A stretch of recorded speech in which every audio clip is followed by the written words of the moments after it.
We'll go. Hello there. Good morning, Mike. How are you? Mike Smithson, Jungle Jim. Just noticed you taking the opportunity there.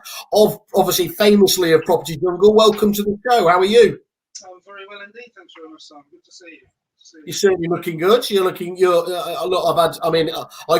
in a bit of a glass house here, but some of our guests are a little bit too messy. But I like the look. I think you've got it going on there. Thank you very much. Give me the haircut though. I've actually got an appointment. You have got appointments. Wow. For the 6th of July, so that'll be 4 months. But when it gets really, really messy, I've got my obvious Jungle Gym Like it. to keep it tidy and stuff. I like it. It's very impressive. That's it. That's good. I haven't even thought about. I'm basically just working on the premise that the first couple of weeks they're going to be charging what they want to charge, aren't they? The hairdressers. They're going to make pretty much the last 3 months' revenues up in that first few weeks, aren't they?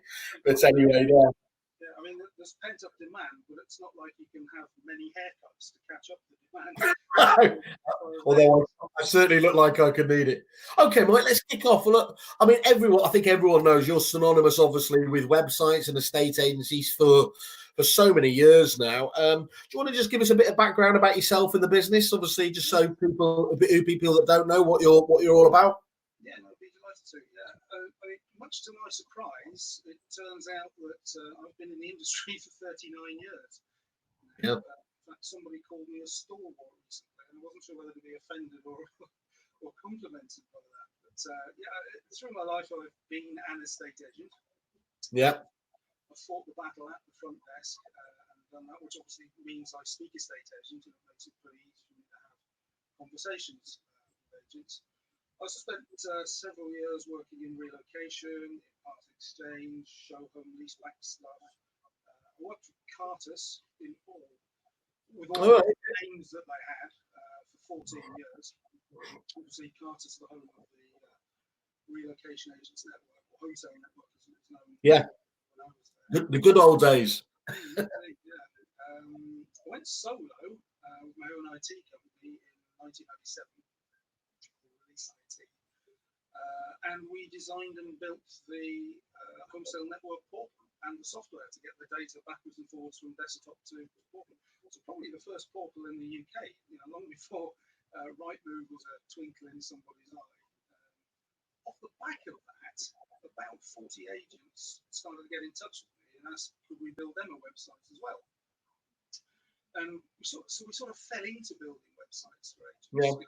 The business that we had at that stage, we really wanted to build large database systems. So, for example, a piece of work that we did was we built the mortgage processing system for Abbey National Offshore. So that was a piece of work down in Gibraltar and Jersey and the Isle of Man, and bouncing data off satellites and stuff like that, as long ago as 97, 98. But I'd sort of kind of fallen in love with the internet or World Wide Web, really. Yeah. 1994 onwards. I've been a beta tester for AOL when we first came over. I was really a big fan of the potential for the internet and web-based applications to improve the performance of small businesses, not just big businesses. I wanted small businesses who didn't get it in inverted commas, that didn't have the IT resources to be able to get the benefits from it, which is why we said yes to those 40 clients. I still had big global ambitions, though. Around about 1999, started the UK's first web chat company. I'd done a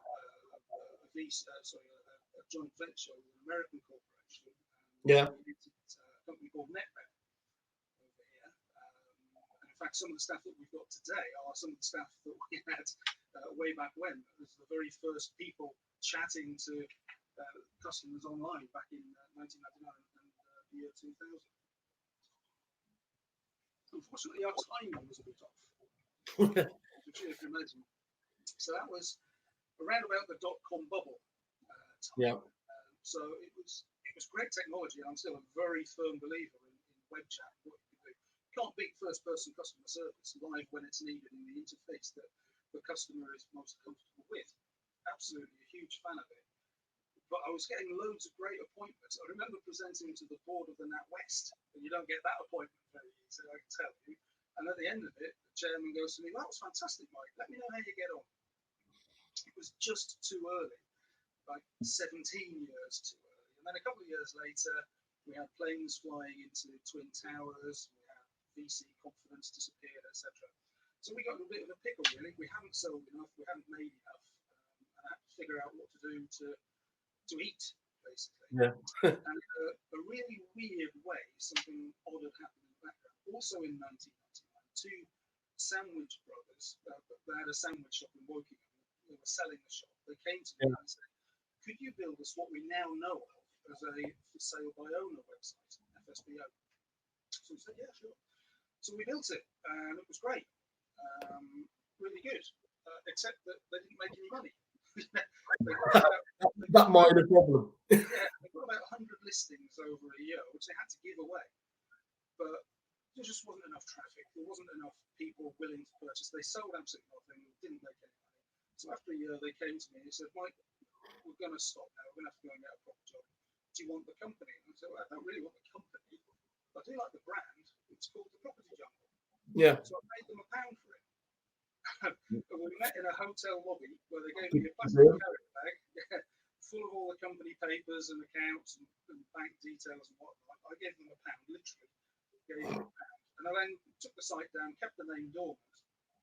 And when we reached the point where it was very obvious that NetRep wasn't going to work, I thought, well, now's the time to back my conviction and start building websites for estate agents properly.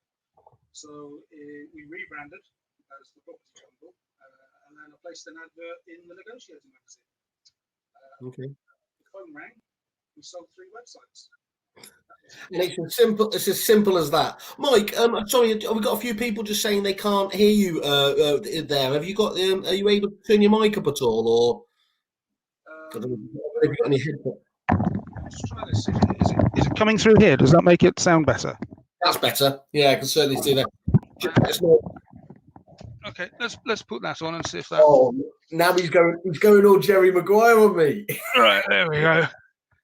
Yeah, yeah, that's great. So, thank you for that. Sorry. Excellent. Good. Well, apologies. I've got multiple microphones all over the place, and it just chose one. I assumed it was going to use the webcam one, so apologies for that, everybody. Yeah, the clamoring crowds are saying that's much better, so that's great. So, good. Okay, so you put obviously the advert up in the Negotiator. You instantly got 3 deals, and of course it's been plain sailing ever since. Yeah, yeah. I mean, we've sold over 2,100 sites since then. I saw that on your site, and it takes a lot for me to be speechless, but I absolutely, that's incredible, isn't it? Over the years, I mean, I know you, as you said yourself, best part of 3 to 4 decades. It'd be interesting to know what those first websites look like compared to now. But I suppose that's a bit, isn't it? Yeah. And I mean, one of the things that impresses me the most about that number, I'm impressed by it. I'm staggered by it and absolutely delighted by it. But some of the very first clients that we had back in 1997 are still with us. That's fantastic. Yeah. So, and we've built like a 10th generation website for them. Well, look, I mean, we're all about obviously transparency, and we're all about reviews, obviously on Kerfuffle. And I know that you've got some great names backing you, and Chris Holroyd's there gave you a 5-star, obviously review. You are 5-star review. So, do you want to talk through some of the clients that you actually got on board? I think you've got some really great agents, haven't you? Yeah. We're quite an interesting company, because I know when you and I, our paths have crossed over the years. In your former days, you very much aimed for the top of the pyramid, the large companies, but it's a very flat pyramid. The estate agency world. There's not very many very big companies. Just on that, the dynamic isn't it about 60% or 65% of agents are either 1, 2, or 3 office agents? I think it's as stark as that, isn't it? Yeah. And somewhere in the 90% of all of our clients have got just 1 or 2 branches. Yeah. And we get a very large proportion of startups as well come to us.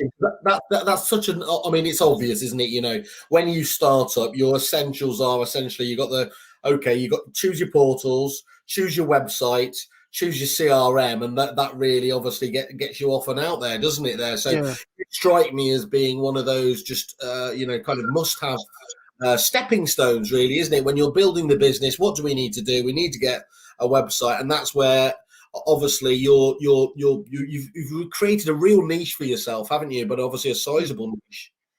Yes, no, absolutely. Excuse me, sorry. One of the things that gives me the greatest satisfaction actually is when we have the initial conversation with somebody who says, "I'm thinking of starting starting a business. Yeah. I've worked for a corporate for the last 10 years and I want to put the money in my own pocket. Want to throw the doors open I've only given myself 2 months. Can you help me?" And being able to deliver something that immediately gets them up and running and generating income, and them staying with us, growing, coming back 2 years later, getting the next generation of website. Because in that first 2 years, they find out who they actually are. Yeah. Everybody who starts as a business has a dream. You have a picture, but your customers eventually tell you who you are, and the services that you need to provide and what wins for you. So doing the next generation and building and growing on it is really exciting for me. I really absolutely love that. And we've got some great success stories out of it. You were talking there about how long obviously the business has been going, and how fantastically some of those companies have obviously been with you for a long period of time. How, on average, how often do they have a complete refresh of the website? Yeah, we have some clients that replace them fairly religiously every 2 or 3 years. We obviously have some clients that get around to it once every 10 or 11 years. I mean, the reality is that the technology that goes into every site is almost redundant after 12 months. Right. It moves so fast. Yeah. That's incredible, isn't it? There's very little code that we deploy now that we were using 12 months ago. It may still actually functionally deliver the same or similar thing, but the code behind it and the way and the widgets and the bits that go into it evolve at an alarming rate of knots.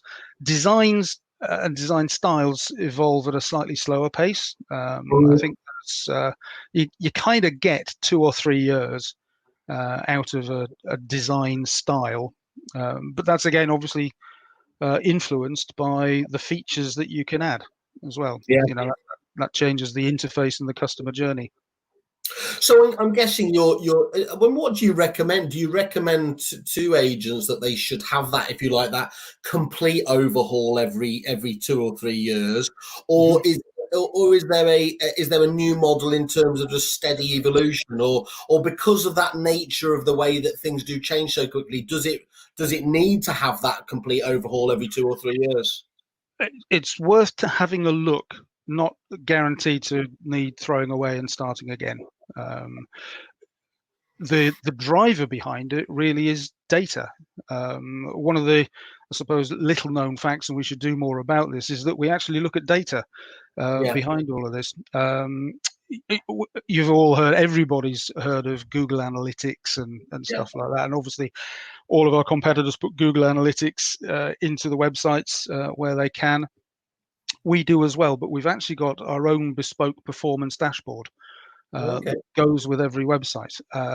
And you need a degree to interpret Google Analytics, but we've done our dashboard in. Is that what it's about then? It's really about, almost doing a sanity check and making that simple? Because you're right. I mean, I use it myself, but actually, whilst on the face of it, it's quite easy to get to the top level in information, traffic whatsoever there. I think it's the classic 80-20, except this way round, it's turned around. I don't really know what 80% of it does. And I'm sure there's some great gold dust in there. Well, there's some very simple questions that we ask and display the answers to in the dashboard. The obvious one is it working? And if the definition of working for a client is getting me leads, which is kind of what everybody wants, we count the leads and we measure the performance of that. So you can, at any point in time, look up how many visitors do we have to get a valuation. Yep.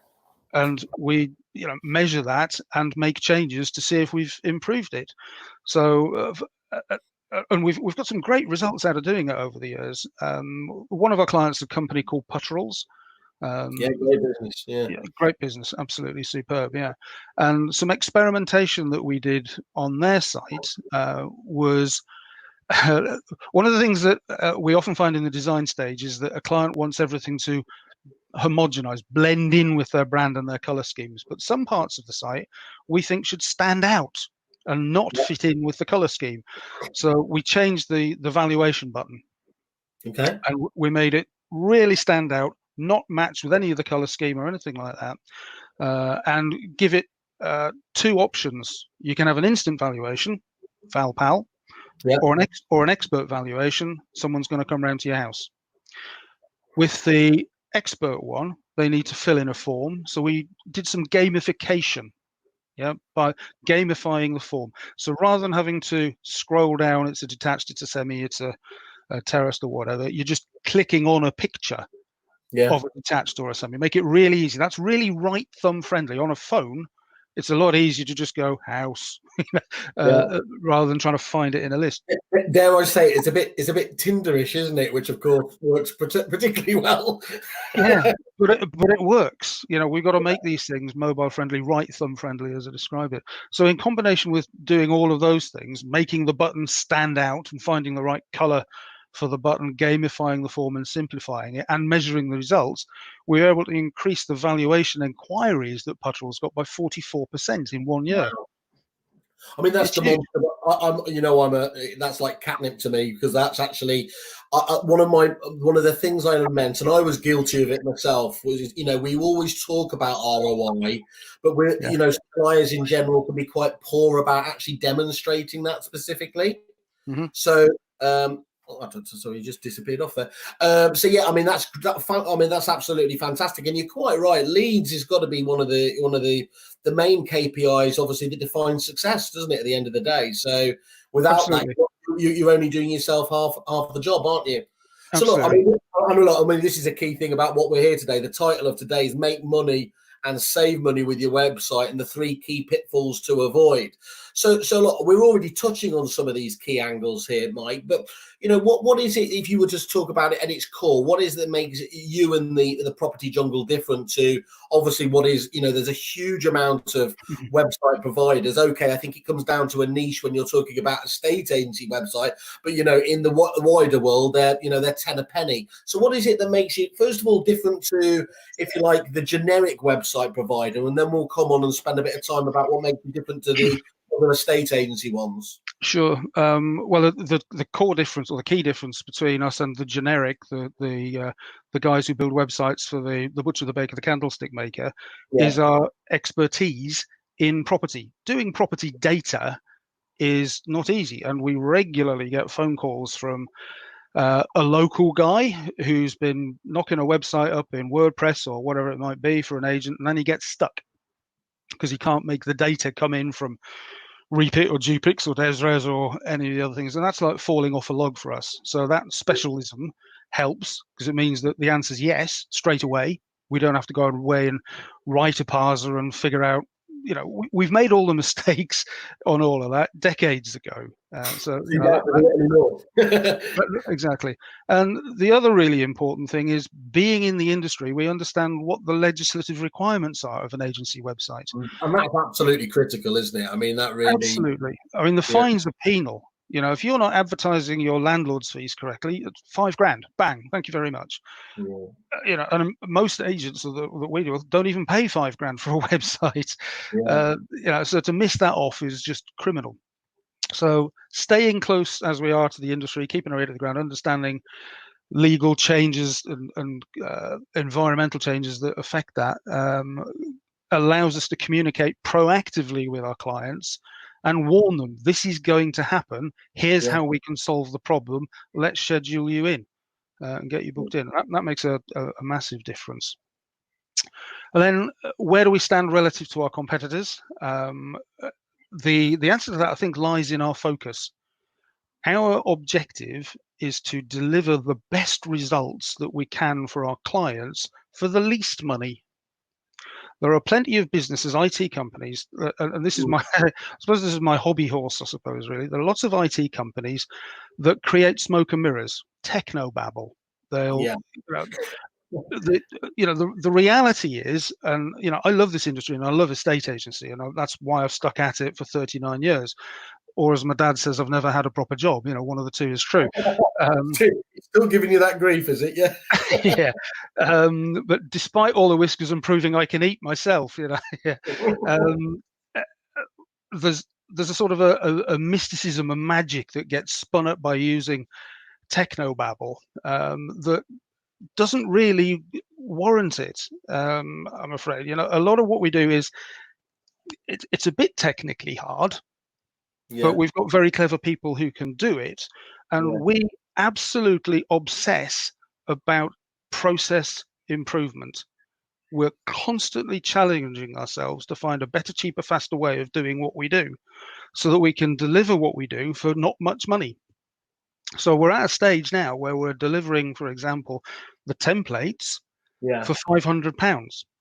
But we've built. I was going to ask you to be, more specific about that, because I understand obviously the sort of theory behind it. So, but you would say you look at each aspect of what you do. In this case, you were talking about templates, and you say this is the current way. Is there a way to do it better? Literally, and how often do you do that process? Constantly. Okay. Constantly. Yeah, absolutely. We have a team of programmers who are constantly adding new features, replacing code, finding better ways of delivering it, making it faster, and delivering it in a way that our developers can then assemble the sites with pre-compiled objects. All they're doing is styling.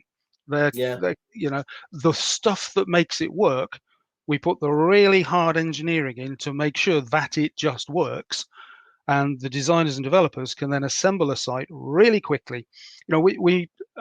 I, as the owner of the business, I measure touch time and cycle time obsessively. I want us to be able to. For those people who don't get that, could you just elaborate on what those are and why they're important? Absolutely. I'll give you an example, just using American football, for example. That's probably the best way of describing it. An American football game has 60 minutes. So they will be touching the ball and throwing it around at each other and trying to score for 60 minutes. But they have lots of breaks in it when they're doing other stuff, changing teams, talking tactics, doing adverts, singing anthems, taking the knee, all that kind of stuff. And that builds it up to about 3.5 hours typically for a game. That's the cycle time. Yeah. So that's the amount of time you have to reserve for players to be in their kit and being available to do the touching and actually work on it. And I, as the owner of the business and trying to make a living out of this for everybody, I focus on how long it takes us to put a site in from the first time somebody says, yes, I'd like to go ahead, to us delivering it, and how much touch time it takes for our guys to be able to actually assemble them. Because the more we can do, obviously, the lower we can then bring our price down. Yeah. You mentioned price a few times, haven't you? And I mean, I think it would be naive to say that obviously isn't a vital feature of of obviously all suppliers, but especially with websites, because I think it is fair to say, isn't it, Mike? You can get into silly money very quickly with some web providers, can't you? In terms of and I think there's a bit of a problem here. As watching it from the outside, it used to very much frustrate me. Because, we actually charged a premium, for Repit. But certainly in the early days, something as important as CRM software was really seen almost as an afterthought. Plenty of, the leading companies were only charging £100 per month for the CRM, which we like to think was the foundation of business. But you would and then, by the way, agents would kick off and moan about the price they were paying for that.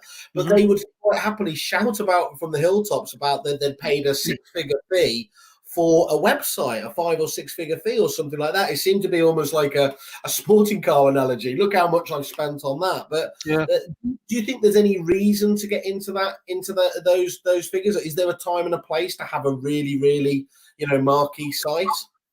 There isn't a need to be charged that much. I'm aware. I'm not going to name names. I'm not going to do that. But I'm aware of a very well-known brand that has been charged over £200,000 for a site.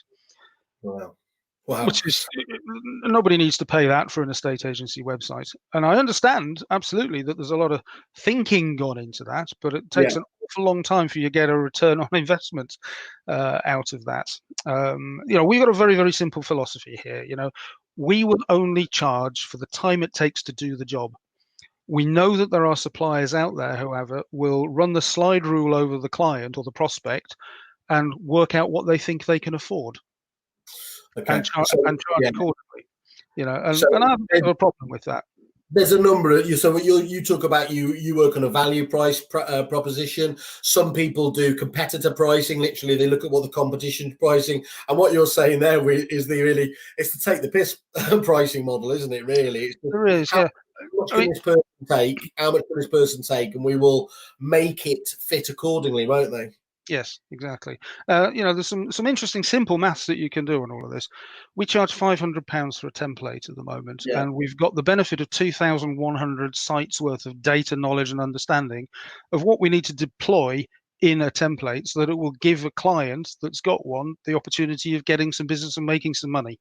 Yeah. And we measure that, and it works. Now, where you've got a call to action that says, for example, put me on, you know, email alerts, put me on the mailing list, or Yeah. come out and value my house, whatever the label on the button is, that's essentially what they're doing. You know, this is where people are converting themselves from an anonymous surfer into somebody who they can do business with. That's our job, to create a journey through the site where somebody gets to that endpoint and they reveal who they are, and a client can do something.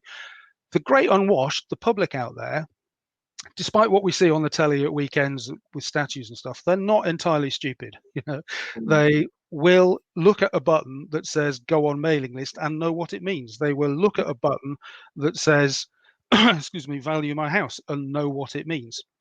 What you're And so, talking about, Mike, is that they're, you know, as you said, they're wise to the call to actions. We think we're being very correct. cunning in terms of nurturing these leads, these emails out of them as if they're just going to offer them up. But actually, Exactly. there may have been a level of naivety about this a few years ago. But there is, Pretty much everybody knows what's going on these days, don't they?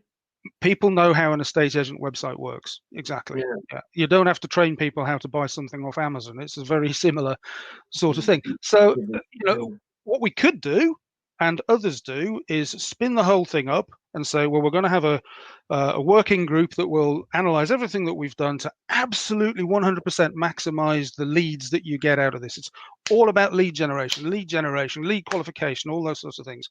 Yeah. Now, we're doing that by default anyway. So you've got a choice of paying 500 quid or £15,000.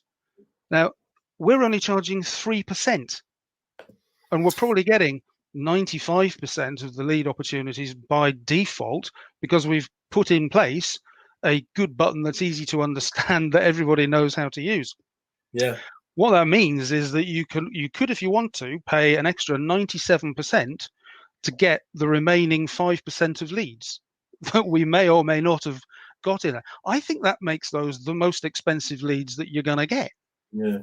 I find it very hard to justify the cost. We focus absolutely on the man hours it takes to do the work that we do. I don't care whether you make a fiver or 5 million out of the work that we do. If it only took us an hour to do it, we'll charge you for the hour. I think that's fair and transparent and absolutely straight back and honest. And that's the sort of the value system that you know, we all operate. Obvious, and yet it's refreshing to actually hear that you go for, you know, you're very forthright on that. In terms of those, we still need to, of course, try and nurture people for those call to action. What are some of the successful ways you see in terms of call to action sort of approaches? Well, excuse me. The things there's a design principle that we use, and there's actually a very good book about it as well. It's called "Don't Make Me Ask." Okay, yeah, yeah. You know, design should score 10 out of 10 for the bleeding obvious. So this what we're talking about there is UI. Is you don't need a user manual. You should be able to go into whether it's a system or a website and instinctively know what to do. That's what you're talking about. Yeah, when somebody arrives on a website, you have to assault them immediately with something that is gorgeous, and then within a few seconds, the things that you want them to do should stand out on the page and be simple to use. And you know, we've got some great people here who work through those user experiences and those user journeys. And be worth pointing out actually how we go about evolving this with our clients. Yeah, that'd be nice. Because we are not the local guy.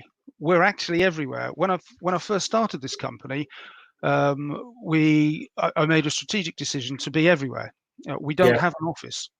We all already work from home. We've had a sort of an 18-year head start on everybody, so we've really got this, we've got it down pat. At the moment, you're talking to me in a purpose-built office at the bottom of my garden. Yeah.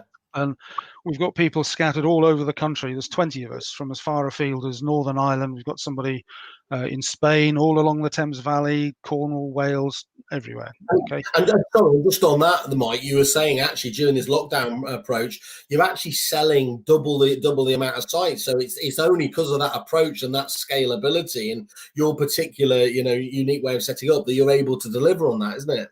Yes, it is. Yeah, absolutely. So we're about to be interrupted by a cat that does this every time. Excuse me, I'll just move it. There you go. I was going to ask if that was your tail, but I thought yeah. How excited I am at the question that you just asked me. So what we've done is we've really used technology to our advantage, so that geography is completely irrelevant.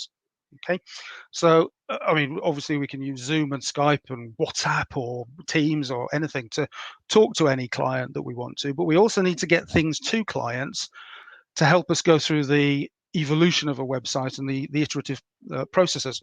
So we use something called UX Pin at the design stage. Okay. So, excuse me, rather than send an email to a client, here's a JPEG, what do you think? We can display the visuals in a way that it would appear in a browser for a client. So they are looking at it in a browser on the screen. But the really beautiful thing with UX Pin is they can then comment on it, on that JPEG, on that visual. And we can see that, we can comment back on it, we can evolve, we can show them version 2, version 3, version 4, evolve the visual through the customer journey that the client wants to have with the benefit of our advice, get to the calls to action part where they're then happy with the process. So we're going from thinking through wireframe to illustration to correction, move that over here, and then we start cutting code. And once we start cutting code, we then use something called bug herd, not bugged, bug herd, which is very similar in concept to what we've just gone through with UX Pin, but it means that we can actually deliver the thing as a real functioning in construction website that they can look at in a browser on all devices and make the comments that they want and the corrections and the iterations in there, which automatically then goes onto a Kanban. So we've then got all of the to-dos that we need to do that we can then. And for those people again, for those people that don't know, Kanban is like the column reporting, isn't it? That shows you progress over time. Literally, you just move from one side across there. So it's very to visualize, isn't it? Where things to do, things being done, things I've done. You just move them from column to column to column. I think it's a lovely approach, isn't it? Sometimes you can get lost in reporting, and that's a nice angle. It is, yeah. So it makes it very easy for clients to interact with us, independent of their geography. And we have clients across Europe as well, in France and Spain, and even some down in Africa. And using that technology just takes geography out of it completely. But we can stay very close to them, and you don't end up with a long string of emails where they're saying, can you just do this? Can you just do that? Can you and so on and so on. It's all in one neat, tidy place. So you can track back through the evolution of it and get to the point where you sign off really very, very quickly. Light touch. Touch. So you mentioned there about the importance of, converting those anonymous surfers into actual people you can do business. Yeah. What other ways are there that you can use your website to generate your money? I mean, obviously, this is important at any time, but never more so at the moment. Yeah, sure. Excuse me. A website isn't an agent's website isn't exclusively, or doesn't always have to be exclusively, about property transactions. Displaying properties and getting people through them. Conveyancing as a source of income, legal services, financial services, mortgages. We have partnerships and work with everybody that has those sorts of solutions that we can add and embed into websites. One of the things that we've noticed the real direction of travel on that we can help agents with is the growth of online auctions. Okay. Embedding auction feeds, live auction feeds from partners, people like Pattinson's Auctions, for example, gives agents the opportunity of earning additional revenue without having any additional cost. How I mean, that's an interesting area. We had Jamie on and the team for My Own Soul the other day, and there's SDL, as you mentioned, Pattinson's as well there. I think that's quite an exciting area, isn't it, for websites as well to generate. If ever there's a way of generating interest and excitement, an auction is certainly an angle to bring people to the site, isn't it? Absolutely, and I think the direction of travel, the adoption and use of auctions as a way of selling properties rather than the traditional private treaty, we're going to get to a stage very quickly, I think, where every agent needs to have an auction capability in their tool bag. Yeah, we're getting to like 10% of all properties selling by auction. That's right. And it's great. It's growing steadily. We spoke about it actually just the other day. How everyone was focused on that growth in the online agents and kind of missing that dynamic that actually auctions was pretty much matching it, and has continued its upward trajectory, hasn't it? Absolutely, and I genuinely think it will continue. I don't know how high it'll get, but there's still some headway to go. But if I was an agent now and I knew that I stood a chance of losing out on perhaps 10% of all my possible instructions, I'd want to fix that. And there are solutions, and we can help them with those solutions. So that's a part of what we see ourselves as being, bringing that sort of information and news to agents so they can make informed decisions about what they want to do, and then technically enabling it. Yeah, and we mentioned Chris Holroyd earlier as well from Holroyd's. He's very big on. He's got a very successful financial services, hasn't he, as well? So you're able to support with the whole sort of mortgage side of things and conveyancing. Yeah, let me explain a bit of a philosophy that I have about all of this. Okay, in the world of IT, when you want to do something, you can either build it, buy it, or borrow it. Yeah.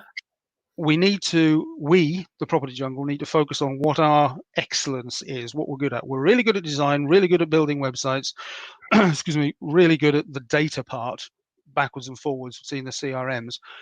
Other people are equally competent and more so in their own spheres of excellence. So, for example, we are not going to build something that competes with the mortgage bureau. Absolutely not. We're not going to build something that competes with any of the CRMs either. Why reinvent the wheel there? Yeah, absolutely. Yeah. So we will always work with and cooperate with all of the other prop tech companies that have got something that will add value to any and all of our clients, and help enable those as quickly, cost effectively as possible. And I'm always talking with companies with new ideas like that. Yeah. We've got projects working. I was just going to say that's going to be very, a lot of agents are going to welcome that, because, of course, again, the frustration is that there is so many suppliers, especially the tech suppliers, that seemingly just don't talk to each other, don't integrate, or indeed even have that open view. So I know previously you've always had that very open approach, which is great. Yeah, no, absolutely. We've got a question here just from Fam, who's just saying, do you think estate agents rely on leads from property portals more than focusing getting leads from their own website? Yeah, no, it's a very good question. And it depends on the lead is the answer to the question. Punters go to Rightmove and the portals and so on. Obviously they do. That's where the biggest trough of stuff to graze in absolutely is.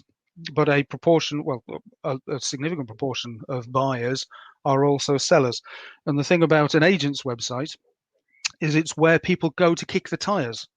100 years ago, when I was an estate agent, people came into the office and we used to show them black and white maps of High Wycombe and then get the highlighter pens out and show them where the school catchment areas were and all that kind of stuff.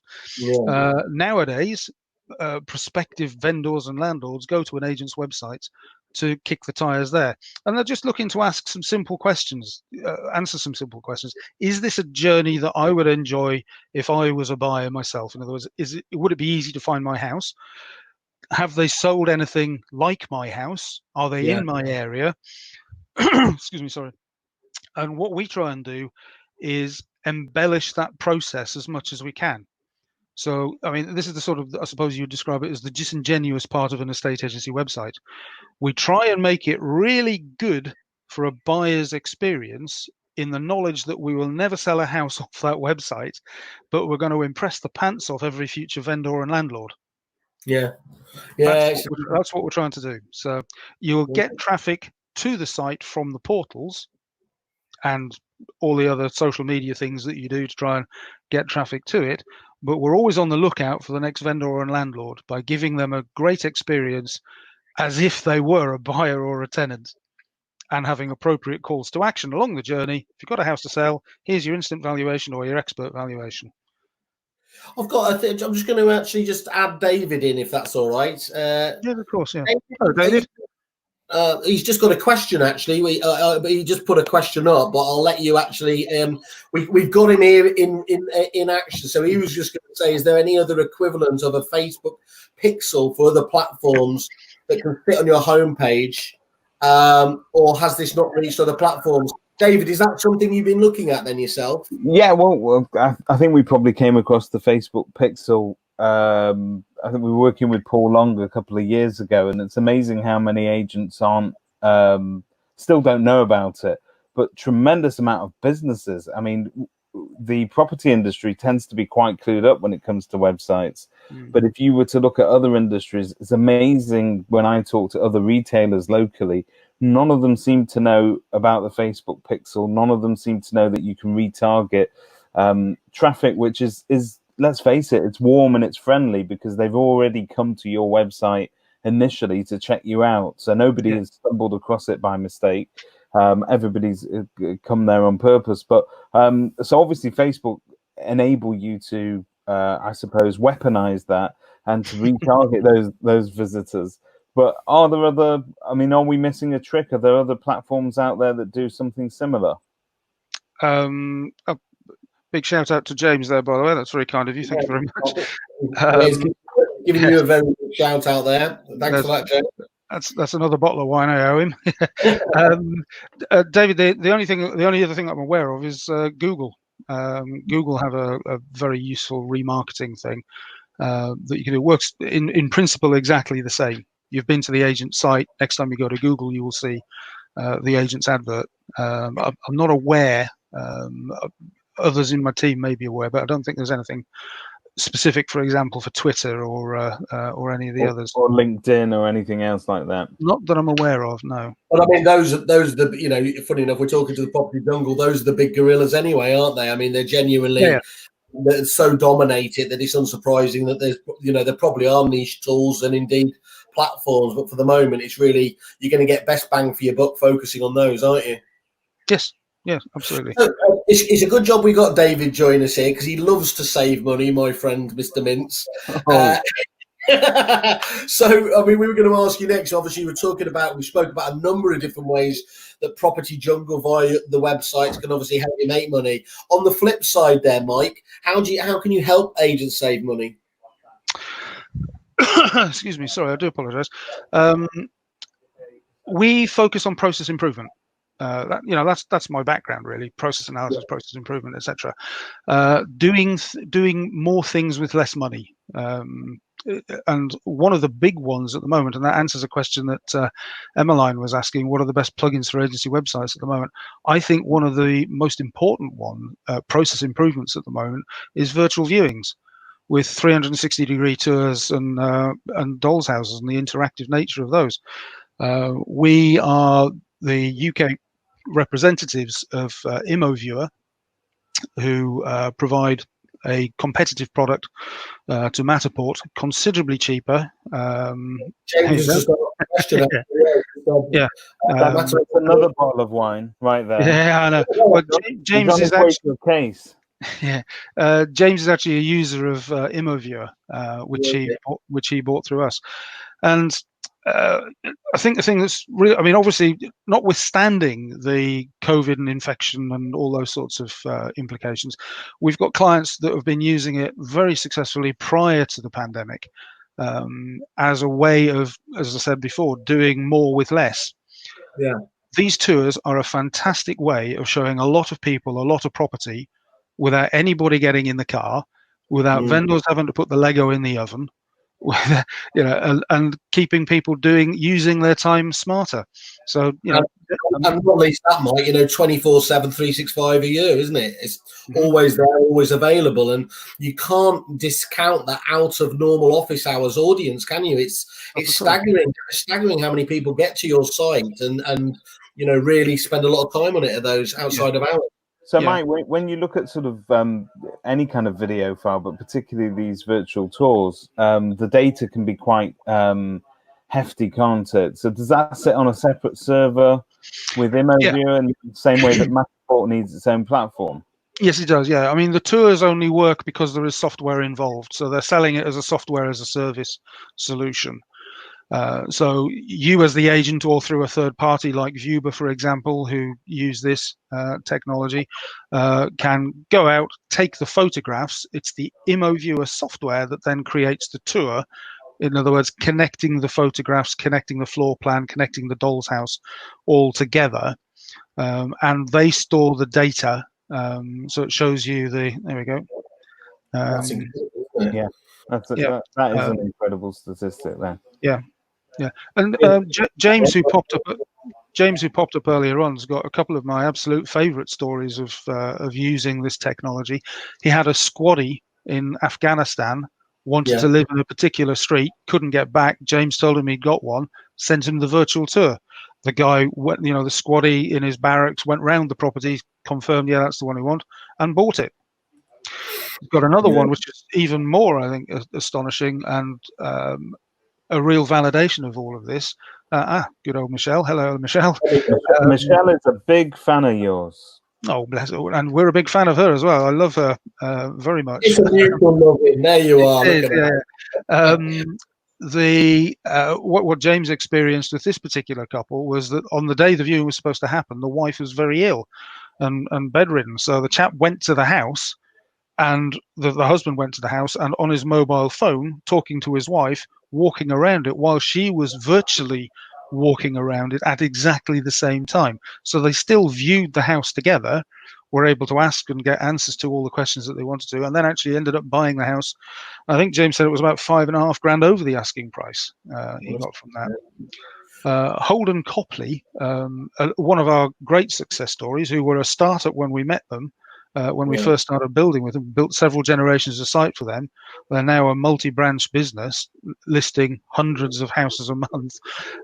They are huge fans of this ImoViewer technology because it helps them win instructions. When you're sitting down with Mr. and Mrs. Smith, or remotely with Mr. and Mrs. Smith now, and saying, we can display your house like this, and we can, there you go, 5,000 more from James. Yeah, we can display your house like this, and we can show people around your house like this.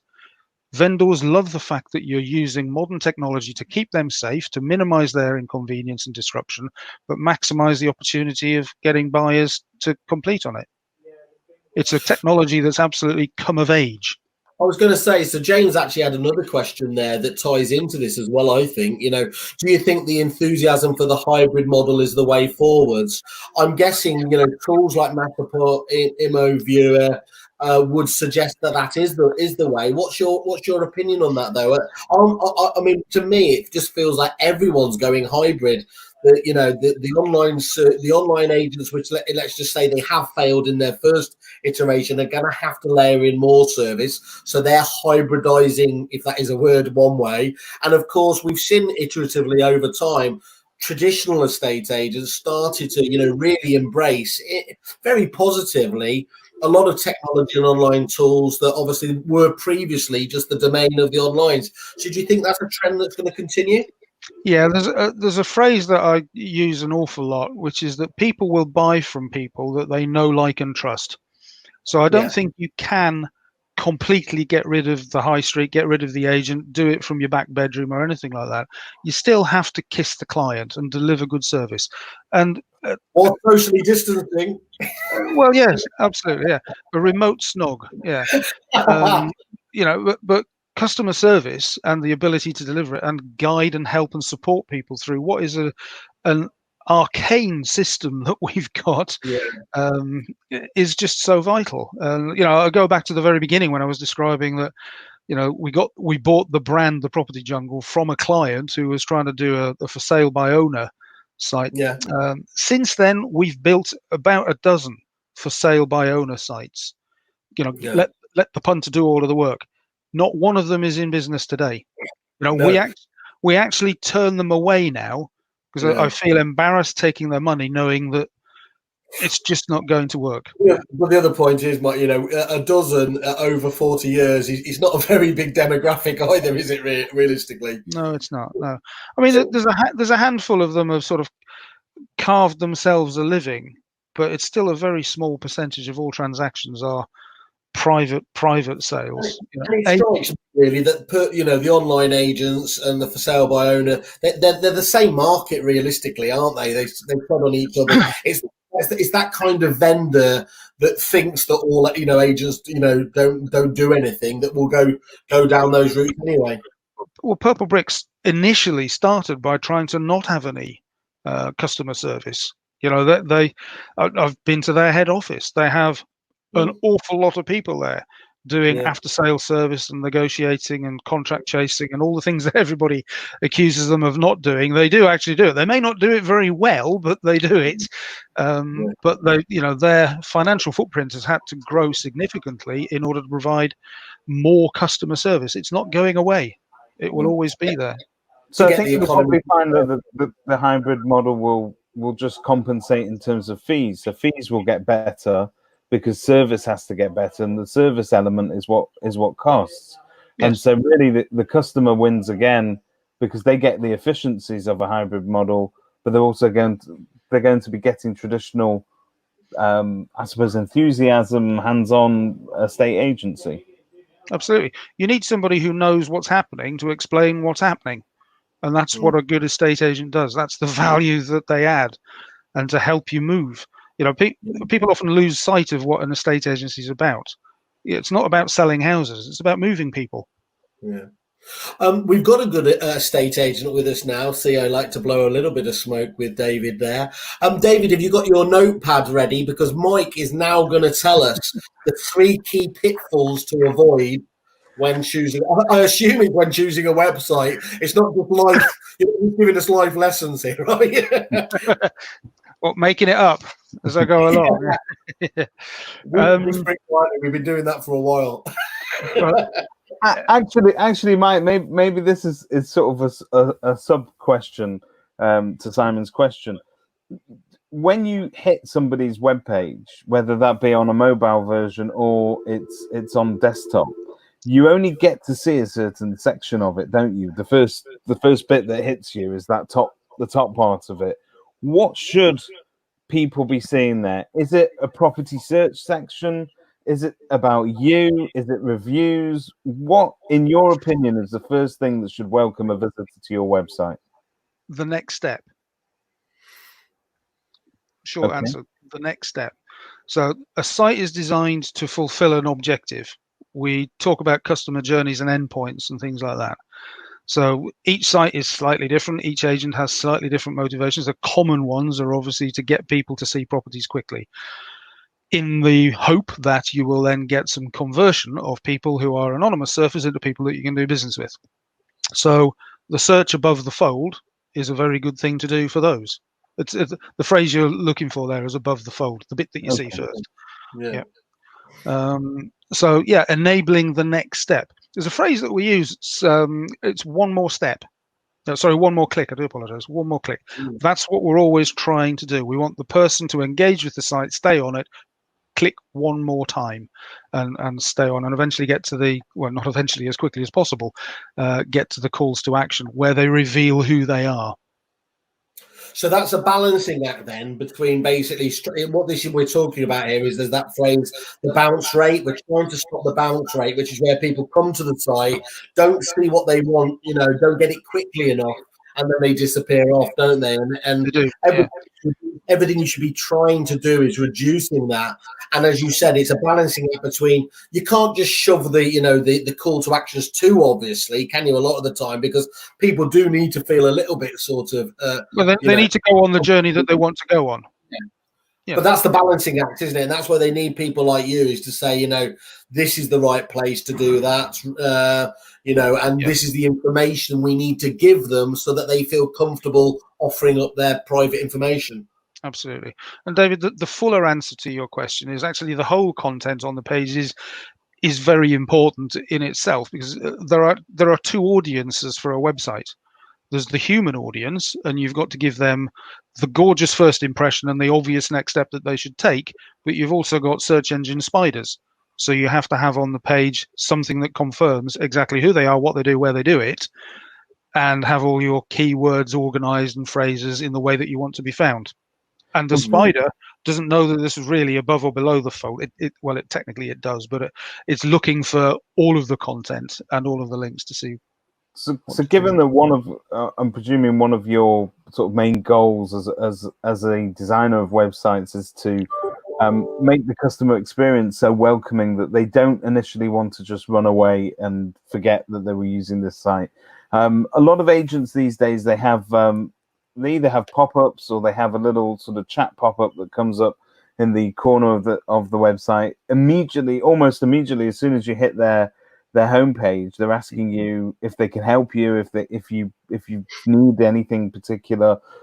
Is that helpful or unhelpful? Do you think it's welcoming, or do you think it's likely to push people away? Well, I as I said right at the very outset of all of this, I'm a huge fan of web chat. Right. I brought the very first web chat technology to the UK in 1999. So my answer has to be I'm a fan, but it has to be done correctly. I mean, the thing with web chat is doing it badly is worse than not having it at all. Yeah, that's definitely the case. We have it on our own website. And do you bring that in from the get-go, or does that sort of come in after a number of 10 seconds? Right. Okay. Yeah. I mean, people will. If you think about your own experience when you're viewing websites, within the first 8 seconds or so, you've probably interpreted, I'm in the right place, on the right site, and I've figured out what to do next. Yeah. So we let you do that with us, with that 10-second gap. Yeah. In that same period of time, if it's the wrong site, you'll have gone somewhere else. So we haven't wasted the person who's manning the website's time trying to engage with you. Okay. I understand the question. The underlying question is, I've seen them used really badly. They can be exceptionally intrusive if they're used badly. But the worst one is where you engage with somebody and then they're clearly talking to somebody else or gone on a coffee break or something like that. It's that balance. It's like when you walk into a shop and somebody rushes up to you and goes, "Oh, can I help you? You're looking for something." And sometimes all you want to do is browse and be given that space. So I think you need to get that timing right. Absolutely. I mean, I've got some interesting experiences, anecdotal evidence of all of this from previous experiences. We sold web chat when I had the NetRep business to the Woolwich, and they would do some really big adverts in the Sunday colour supplements and things for the mortgage products that they had, and they actually manned their website on Sunday evenings because the traffic spiked. Because people had spent the day reading the colour supplements and the magazines, whatnot, and then they'd start browsing the website in the evening, and they then gently, proactively engaged those people with qualified own personal staff using the tool, and generated tens of thousands of pounds worth of leads, out of all of those. Worked an absolute treat. The inverse to all of that was when back in 1999, installed it on an agent's website, showed them how to use it, how to engage somebody on there. So you've got the negotiator with all of the product knowledge, knows all of the stock, sitting on the site. Somebody comes on, they engage them, they have a chat, and they're busy typing away, thinking, "Oh, this is going great." And then somebody walks in through the front door. You can't ignore the person that's just walked in through the front door, and you can't say, "Wait, just bear with me. I'm just going to finished my web chat with this person. So people like Moneypenny and Yomdell who outsource that conversation, they're absolutely worth their weight in gold because it allows the agent to do what they need to do in the office, talk to people, be in, be out, make phone calls, etc. And they act as a really good first customer kiss and then a filter. Yeah. So you're arriving with a good lead, and that's exactly how we use them. From time to time in our business, we do man it ourselves. Sharon will sit there and have useful conversations, but most of the time on our website, you'll be talking to somebody from Moneypenny, and they arrive with us as a qualified lead within minutes. Yeah. So they're really valuable tools. What are the pitfalls are there then, Mike? What are the pitfalls? One of the things that we find the most common mistake is made is an agent has gone with, I call him the local guy. Excuse me. This is the guy who probably does your brochures or leaflets or flyers or something like that. Yeah. And he's taught himself WordPress over the weekend. And then he'll come round and say, I figured out, look, I can do something really shiny for you. And I'm only going to charge you a couple £100. Yeah. And the agent's sitting there going, well, I've got something shiny for only a couple £100. Agents, and I mean this in the most respectful way that I can, generally speaking, are not good at IT, and certainly not good at buying IT. They don't understand how to assess and evaluate what we call the total cost of ownership. Yeah.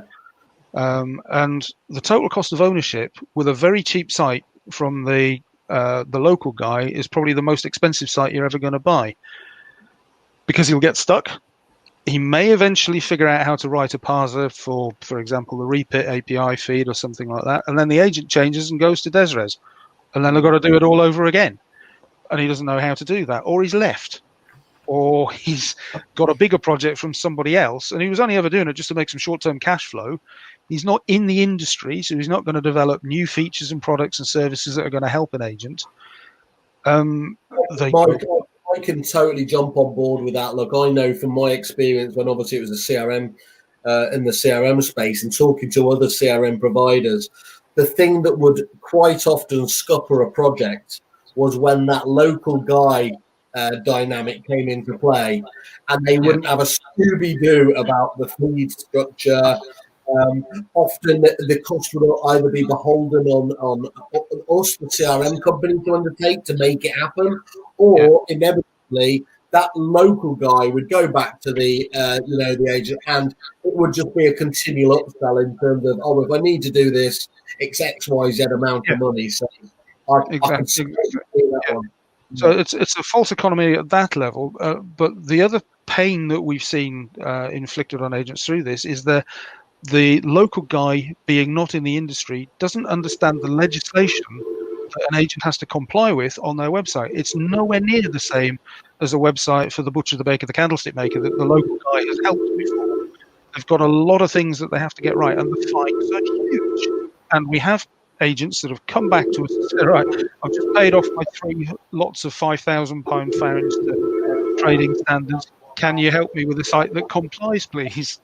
So lesson number 1, the local guy, be very, very circumspect.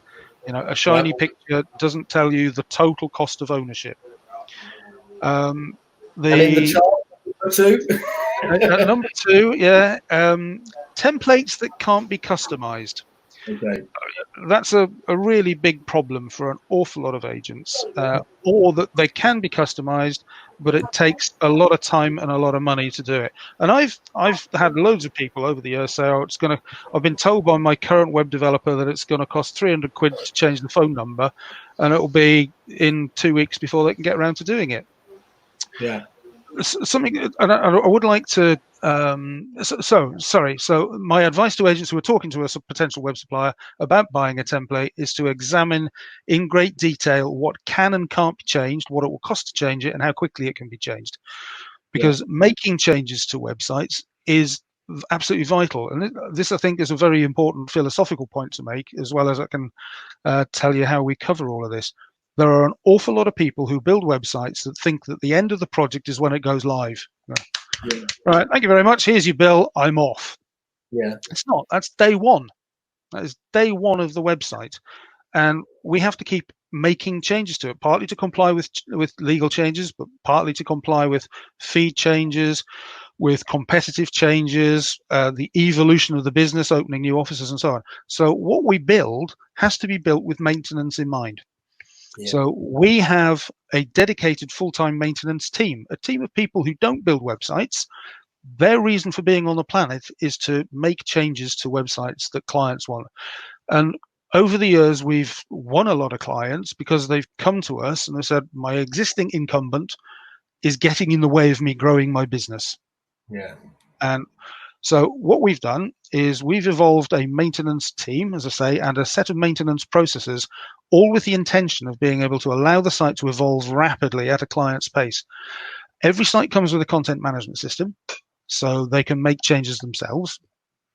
But equally, some changes are harder than an agent would want to do, or they value their time differently and they just want to go out and be doing vals and viewings and all that kind of stuff, and they'd rather just use us. So there's two ways they can use us.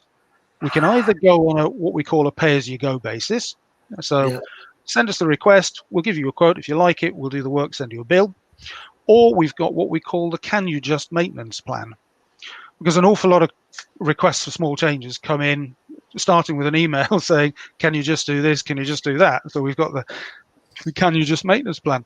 And that just costs £20 a month. Okay. So I've got a builder that specialises in whilst you're here jobs. So you get them around for something else. You say, whilst you're here, can you just look at this? And can you just look at yeah, exactly. Yeah. So it's about 40% of our clients actually use the. I mean, at that price point, why would you not really? To be honest, I mean, it makes. Yeah, and it's. Do you remember I was saying earlier on about process efficiency? I mean, clearly we don't make a lot of money at £20. You know, again, it's not feeding into the retirement plan, but what it does do is it.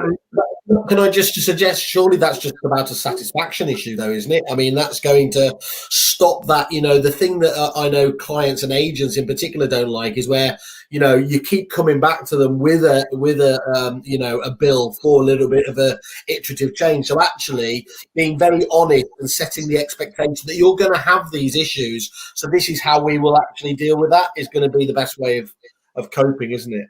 Yes, absolutely. And it's a very efficient way of working for us. We don't have to prepare a quote. We don't have to prepare an invoice. We don't have all the correspondence that goes with booking in. It keeps our costs down, which in turn we can feed back to our clients. And surely there's got to be a limit on the sort of work that can be involved in that. Yeah, I'm not going to build you a new site for 20 quid. Yeah, absolutely. There you are, David. It's time for me to log out now, I think. That's my budget's spent. Yeah, we will. The vast majority of changes that clients want are what they would euphemistically call a tweak. So, you know, rearranging stuff on a page, sometimes a new page. If it's getting to the point where we're looking at a restructural part of thing, a piece of work like a completely new menu or something like that, that would step outside that, because if you're essentially going to need to lock somebody in a darkened room in an understairs cupboard or wherever for 2 or 3 days to do something, that needs properly projecting, and so we would do that separately. But all the everyday low-hanging fruit little things that a client will ever want is covered in the Can You Just plan. You know, we're not looking to make money on it. We're not looking to lose money on it. We probably do lose money on it, but you know, it's all about the long-term value of a client, and that's why we do it. Keeping them happy. I'm assuming that's why you've got 5-star reviews on the site. And take us in at number one, Mike. Then, what's the number one key pitfall to avoid? The lock-in. It's the one thing that really bugs me slightly. We have conversations with clients saying, "You've got exactly what I want," or with agents, sorry, "You've got exactly what I want, but I can't come to you for another 18 months because I'm signed up to a 2-year contract." That doesn't that 2-year contract doesn't benefit anybody other than the web developer. It makes their company more sellable. I mean, Simon, you understand from your history in Repeat why you do it, but it doesn't benefit the agent. On that note, Mike, you might have already mentioned this, and forgive me if I missed it, but how often do you feel an average client should be changing their website? Yeah, you did miss it. Yeah. I'll catch it on the match of the day highlights later. Yeah, design styles tend to have a shelf life of about 2 to 3 years. Technology has a shelf life of only 1 year, generally speaking. So if you're using, but it doesn't become non-functional. It just means that there's a better way of doing it. So if you were to look at refreshing your site every 2 to 3 years, that sort of window, that would be good. But don't come at it from the perspective of I've got to throw it away and start again. Come at it from a data perspective and understand what's working. Out of the volume of visitors that you've got, how many are you converting? What do you think you could do to the design, the structure, the customer journey to increase that, which may necessitate or result in a new site. It's not mandatory. Absolutely not. The golden rule is it has to work for you. So it's not like a sort of a wholesale rebranding exercise where you throw the baby out with the bathwater and kind of start again. No, absolutely not necessary. No, it's an option. Absolutely. And hey, I make a living out of building websites. So if that turned out to be the answer every time, that'd be great. But I'd much rather just be honest with people and say, well, we can get another couple of years out of this if we just make this change. Let's measure the difference and see if we can do that. So, sorry, Mike, just to be clear about that point then in terms of the lock-in. So you don't operate on a contract at all then? There's no contractual basis? For the first 16 years of our life, we had no contract at all. Then GDPR came along, and it just made sense, unfortunately, because of those obligations that we had, that we need to have a contract with our clients on that. But we've gone for the short, and a contract has to have a period, has to have a time period. So we've gone for the shortest period that we can, 30 days. Oh, okay, yeah. Got a very simple. I've got a very simple principle, really, which is if we haven't made you love us enough to stay, you should go. You should be free to go. I'm the same with partners. I was going to say I tried that with my wife and it's not worked. Thanks very much, Mike. I obviously know a lot more about the site, even though I've obviously known about you over the years. You're a mainstay of the industry, and I'm sure you're going to be here for many years to come. So to 4 more decades, my friend. God. My dad will be so proud. Yeah. Excellent. Well, okay. Thanks to everyone who's been watching. David, thank you very much. Mike, thanks for having me on. Thank you very much, everybody. Thank you. Bye-bye.